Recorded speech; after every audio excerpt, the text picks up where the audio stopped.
This anime does great on so many points you wouldn't believe.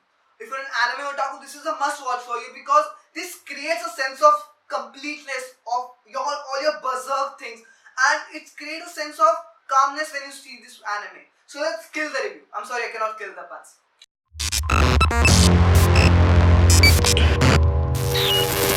So now let's talk about the story. The story of this anime, Akame Ga Kill, is set on a small countryside boy Tatsumi. Tatsumi is the one who wants to save his village, who wants to save his village by killing or by eradicating poverty and hunger. So he tries to do so by making it up big in the city, by ranking up in the military of the city or the capital. When he's traveling to the capital, he confronts that the city may not be the best place for him because it holds a different kind of fate for him. The city is a different and totally twisted place whose emperor is a child, and most importantly, he's the puppet. Someone is controlling down from the shadows. That is the minister, Honest. Now, Honest has created all these evil deeds and wants the city to thrive upon it. So some people in this city and the neighboring countries wants to overthrow this regime, wants to overthrow this kingdom because they cannot live here, and they want to create the new kingdom for peace and for everybody. So they create a revolutionary army. Now, within the revolutionary army is a small group of assassins, and those assassins are called Nitrate. Nitrate confronts Tatsumi to join the Nitrate and to kill or eradicate poverty and hunger and all the corrupt things that are there in the city. So Tatsumi joins, and he takes time to go to his assassin side and slowly he grows roots into the hearts and minds of the characters of the Nitrate. The path that Nitrate has chose is the tenacious one, and the people in it know about how grief and how suffering the path would be. So they suffice through a lot to reach their goal to eradicate poverty and to eradicate the new kingdom. The minister was just not gonna stand there and let others destroy, most importantly, what he has created. So he creates his bunch of assassins or his bunch of fighters, the Yegas or the hunters, who are led by one of the most powerful person in their arc and in their timeline, who is evil down to her arteries. Like, even to her arteries, she's that evil. So the story dangles between these both groups fighting with each other and a pinch of mind too. And the story drives upon these two, like who will win, who will conquer the death match, or who will conquer the new kingdom that has different fate from each side. So you'll have to watch the anime for that. Now let's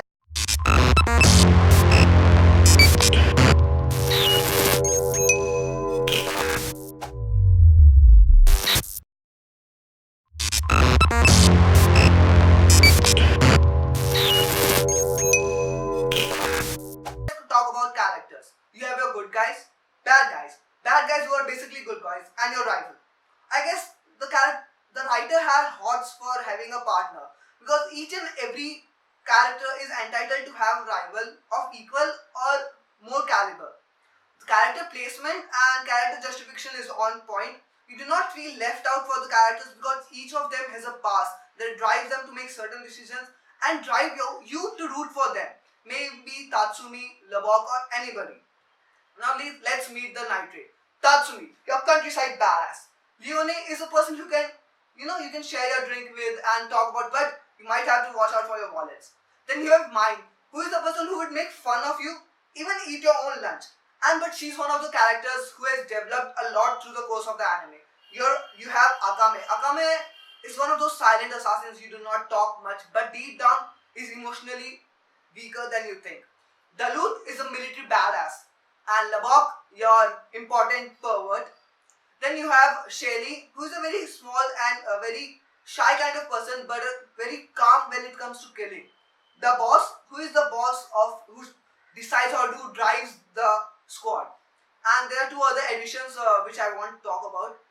Now, one thing that bugged me about the character was they were overly powered. Like, they would finish the whole battle with just one trump card. Like, I wanted them to drive, I wanted them to train and to finish that. Not just one trump card that would just finish the whole enemy.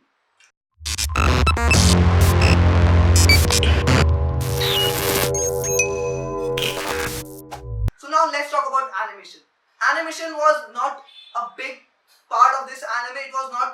better, or it was not much anticipated or much mind blown, but it was there. It was above average. It was just like fairy tale, but a little less topped or little less notched. And the fight scenes and the scenes that were important for the story were really animated, and it really feels so that they would have done their homework there, and they have done something that is important.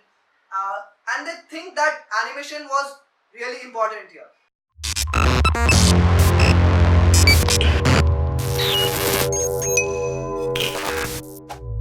Now sound. The anime has four ending and openings. The two openings are Skyreach and Liar Mask. They have done a great job. These are one of the most best anime openings that I've seen, and they define the whole anime. They define the whole gist of the anime. The voice actors have done better. I couldn't have asked for any better, and I really liked their work in this. Now let's talk about flaws of the anime. What I really think was this anime was not completely original, but not completely copied or not similar to each other. But you can find out gist and points where you can see, yeah, that's from this anime, that's for this anime. And the other thing was overly powered protagonist, because I thought the fight scenes were cut down to drive the story, to reach to a point. I guess we want the characters to train, we want the characters to feel pain and win, and other things to the writers and the manga writers. Please, please, please do not kill the characters. We want the characters till the end. We want them to see the end, because if the character's death is not important, is not truly important to the story, please do not kill them, because we like our characters. We like to grow with them. That's all. I would rate this anime 8.2 out of 10, and I'd rather go to a level of discussions and puns on Instagram pages rather than going totally fandom for eternity. Thanks for watching. If you like the video, please give it a thumbs up. Comment down below what are your thoughts about Akame Ga Kill if you have watched the anime, and give us suggestions on what anime we should review next. Thanks for watching again.